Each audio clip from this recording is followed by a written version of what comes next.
Hello everyone, हम लोग शुरू करने जा रहे हैं आज डिफरेंशिएशन, जो कि क्लास 12th के मैथ का एक चैप्टर है और उसमें एक पर्टिकुलर खास जगह है इसका। और ऐसा कि जानते हैं आप 11th में भी इसका जरूरत पड़ता है आपको फिजिक्स में। ये मेनली आपको कैलकुलस का पार्ट है, जिसमें आपको डिफरेंशिएशन के साथ साथ इंटीग्रेशन भी आती है और इनसे बहुत सारी बातें आती हैं। तो क्लास 12th में इसका जो मेजर पार्ट होता है, कहा जाता है कि 45% तक इसमें से क्वेश्चन आते हैं आपको बोर्ड में। और इसका जो ज़रूरत पड़ती है आपको जेई में, एडवांस में बहुत ही ज़्यादा ज़रूरत पड़ती है। इसको कॉन्सेप्चुअल बेस से जानना बहुत ज़रूरी होता है। चलिए, तो हम लोग कोशिश करेंगे इसको जानने का, पूरे बच्चा से लेके चच्चा लेवल तक का। हाँ, चलिए शुरू करते हैं। सबसे पहले जानते हैं कि डिफरेंशिएशन का मतलब क्या होता है। डिफरेंशिएशन का मतलब होता है ब्रेक करना, तोड़ना। तो उसमें जो आपका होता है, इसके बहुत सारे फार्मूले होते हैं, जैसा कि आप बोर्ड पे देख पा रहे होंगे। और इसके सारे फार्मूले को आपको याद करना ही पड़ेगा। याद करने का ये मतलब नहीं कि रट्टा लगाना शुरू कर देना है इसको। क्वेश्चन सॉल्व करते रहिए, प्रैक्टिस जबरदस्त कीजिए, अपने आप सारे फार्मूले आपको जुबान पे आ जाएंगे। तो जैसा कि आप देख पा रहे हैं कि बहुत सारे फार्मूले हैं, मैं सारे का डिस्कशन करूंगा बारी बारी से। तो पहले जानते हैं कि यहाँ डिफरेंशिएशन जो है, इसमें कुछ बात आती है, इसको समझना चाहिए कि कैसा होता है। सो सबसे पहले ये एक तरह क्या है, प्रोसेस है। क्या है? प्रोसेस। इसमें होता क्या है, इसमें एक मशीन समझिए इसको, डी बाई डी एक्स, इसका नाम है डेरिवेटिव फंक्शन। क्या नाम है? Derivative function. ये एक तरह का मशीन है। किसी भी फंक्शन को अगर हम यहाँ डाल देते हैं तो ये एक प्रोसेस करता है और कुछ एक नया रिजल्ट देता है हमको। तो इसमें फंक्शन कई तरह के फंक्शन होते हैं, जैसे ट्रिगोनोमेट्रिक फंक्शन होता है, अलजेब्रिक फंक्शन होता है, इनवर्स फंक्शन होता है। उन सभी चीज़ों को हम लोग इस मशीन में डालेंगे और देखेंगे रिजल्ट क्या आता है। तो पहले एक बेसिक फार्मूला होता है, जो कि आप बोर्ड पे देख पा रहे हैं। इस सब की आपको माइंड में सेट रखना पड़ेगा। और एक डायरेक्ट क्वेश्चन भी आता है इससे आपको, और फिर पार्टिकुलर बेस से अलग अलग लेवल का क्वेश्चन आता है। तो चलिए जानते हैं कि ये एक मशीन है। तो इसमें हम डालेंगे क्या क्या, बताया मैं आपको, फंक्शन को डालना है हमको। और फंक्शन कई तरह के होते हैं।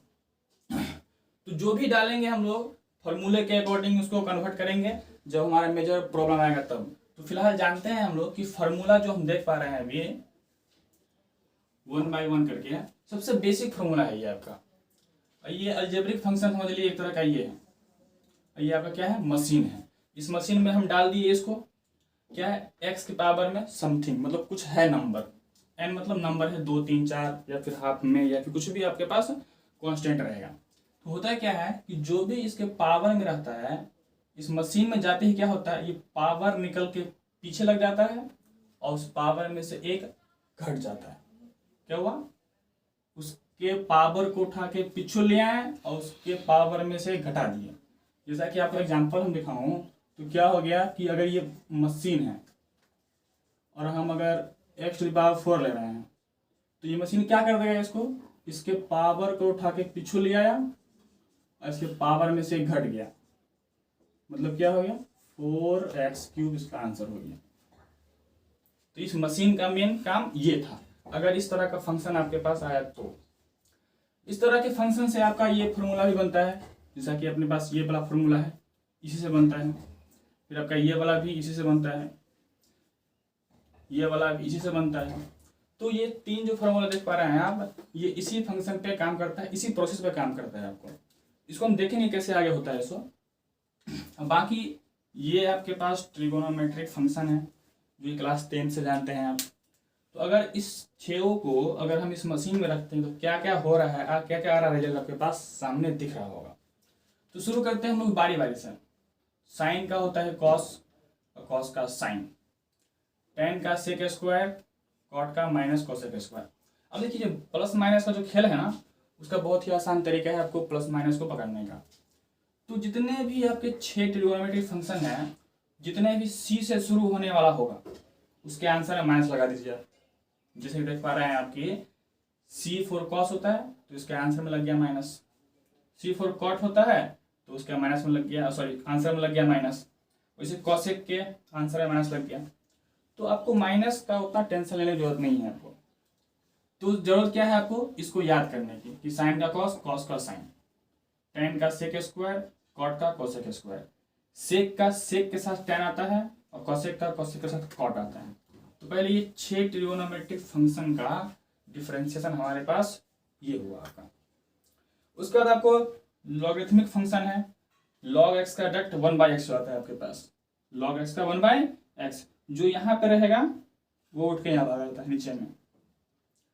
और ई एक्स को घंटा फर्क नहीं पड़ता है, आप डिफरेंस कीजिए या इंटीग्रेशन कीजिए, वैसे का वैसे रहता है वो, कहता है कुछ भी कर लो मैं तो वैसे का वैसे ही रहूँगा।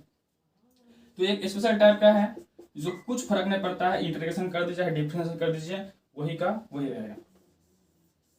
हम लोग आगे चल के इसका जो उल्टा वाला पार्ट है जिसको बोलते हैं इंटीग्रेशन, डिफरेंशिएशन का मतलब है तोड़ना और इंटीग्रेशन का मतलब है जोड़ना। तो सेम जो कर रहा है हम लोग सबका रिवर्स मारेंगे हम लोग, हो जाता है इंटीग्रेशन। जैसा कि मान लीजिए कि कॉस का करेंगे हम लोग इंटीग्रेशन, आंसर आ जाएगा साइन। साइन का करेंगे तो ये माइनस इधर भाग जाएगा तो माइनस कॉस हो जाएगा अपने पास। सेम टू सेम, इतना अगर याद है आपको तो इंटीग्रेशन में इतने फार्मूले फिर से याद हो गए आपको, रिवर्स मार दीजिए आप। खैर उसकी बात हम लोग वहां करेंगे। तो बात करते हैं हम लोग, इतने सारे फार्मूले जाने हम लोग।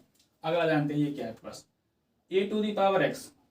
इसको करना क्या है, ज्यों का त्यों उठा के ले आइए और लॉग के साथ ये जो पार्ट है वो लगा दीजिए।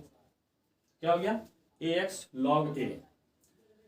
इसका अभी फिलहाल तो आप ये देखिए, मगर होता कैसे है वो बताता हूं मैं आपको, थोड़ा गौर फरमाइए इधर कि अगर आपके पास d/dx ये फंक्शन हुआ आपका, मतलब ये वाला मशीन, इसमें डाल दिए हम क्या 1/x।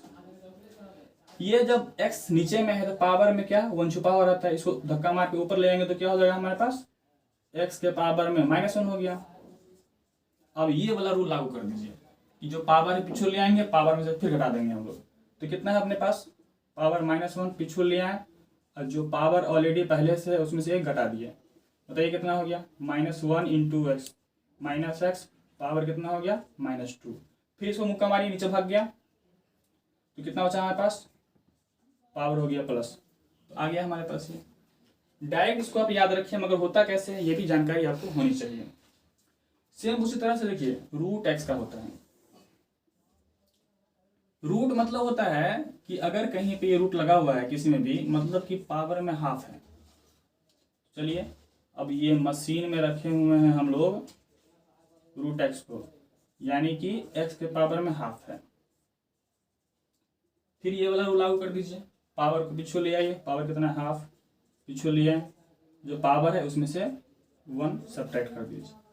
तो ये हमारे पास 1/2, आधा में से एक गया तो -आधा। फिर ये माइनस में पावर मुक्का मारी नीचे भाग गया तो कितना हो गया हमारे पास 1/2 तो पहले से है, ये हमारे पास x के पावर में +1/2 और 1/2 को तो हम बोलते हैं कि रूट लगा सकते हैं, तो कितना आ गया हमारे पास 1/2 √x। इसको याद करने का तरीका ऐसा भी है कि इस रूट वाले को एक मुक्का मारी नीचे भाग गया 2 लगा दीजिए, इसका जवाब आपको आ गया। कांस्टेंट का डिफरेंशिएशन 0 हो जाता है। कैसे, इसका भी तरीका है जानने का, मैं वो यहाँ बता रहा हूँ। जैसे मान लीजिए कि कोई कांस्टेंट है, कांस्टेंट मतलब जिसका वैल्यू बदले नहीं। चलिए एक उठाते हैं हम लोग 5 लेते हैं, बट्टे में इसको डाल दिए हम लोग। 0 कैसे हो जाता है, सबसे पहले जो यहाँ पे है वेरिएबल, उसी वेरिएबल में यहाँ फंक्शन होना चाहिए।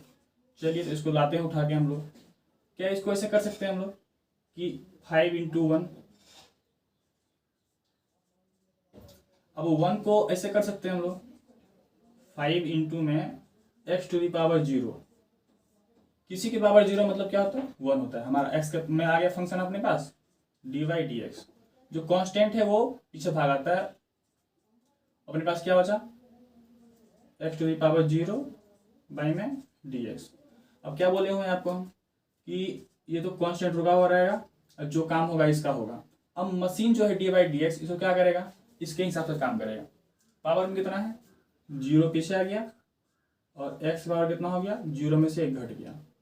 तो इसका कुछ भी हो इसका कुछ भी हो, मगर 0 मल्टीप्लाई में क्या है 0, इसलिए सब क्या कर देगा वो 0 कर देता है वो। इसलिए किसी भी कांस्टेंट का जो डिफरेंशिएशन हम लोग कितना आ जाएगा 0 आ जाता है। आपको डायरेक्ट याद रखना है, मगर होता कैसे है वो सभी जानकारी होनी चाहिए। अभी आपके पास इतना सारा जो दिख रहा है ये इनवर्स फंक्शन है, वही ट्रिगोनोमेट्री इनवर्स बोलते हैं इसको। ट्रिगोनोमेट्री में 6 होते हैं, सब में लगा दिए हैं इनवर्स इनवर्स इनवर्स, तो क्या हो गया इनवर्स फंक्शन। सबका फॉर्मूला जो हमारे पास दिख रहा है डिफरेंशिएशन का साइन, कॉस, टेन, कॉट, सेक, कॉसेक का सबका यहाँ देखिए दो दो का सेम सेम है, इस दोनों का, इस दोनों का, इस दोनों का, सिवाय साइन के। जो इसका है वही इसका है, बस साइन बदल गया इसका। जो इसका है वही इसका है, साइन बदल गया इसका। जो इसका है वही इसका है, साइन बदल गया इसका। तो यहाँ देख पा रहे होंगे जो कहानी यहाँ पे लग रहा था अपने पास कि सी वाले का जो आंसर होगा लगा देंगे माइनस, वही कहानी यहाँ आ गई है। जो सी वाला है उसके आंसर में लगा दिया माइनस, जो सी वाला है उसके आंसर में लगा दिया माइनस, सेम टू सेम यहाँ भी हो गया आपके पास। इसका दो दो का आंसर सेम सेम है और माइनस प्लस का झंझट तो खत्म ही है आपके पास। जिस बात सी वाला है उसके आंसर में लगा दीजिए माइनस, कुछ भी हो जाए। यही कहानी उल्टा मार देगा, वहाँ पढ़ेंगे हम लोग इंटीग्रेशन में तब। तो मैं जितना फार्मूला बताया हूँ आपको, तो पहले डायरेक्ट फार्मूला आपको माइंड में सेट करना है। उस फार्मूले को लेकर के आप कोई भी क्वेश्चन बनाइएगा, कई सारे मेथड्स आते हैं, हम बताएंगे उसको आपको, मगर फिलहाल तो आपको जितने फार्मूला बताया हूँ सबको बाय हार्ट याद करना पड़ेगा। और कुछ कुछ फार्मूले थे जो कैसे हो पा रहे हैं उसको बता दिया हूँ मैं आपको। तो लॉजिक मालूम होना चाहिए। इस फार्मूले को लेकर के कई सारे ऑब्जेक्टिव पूछे जाते हैं आपको, खास करके बिहार बोर्ड में तो बहुत सारे पूछे जा रहे हैं ऑब्जेक्टिव। तो डायरेक्ट रहता है फार्मूला से, अच्छे से याद कर लीजिए, आपको ऑब्जेक्टिव 5-7 बन ही जाएंगे इससे। चलिए चलते हैं हम लोग अगले टॉपिक पे।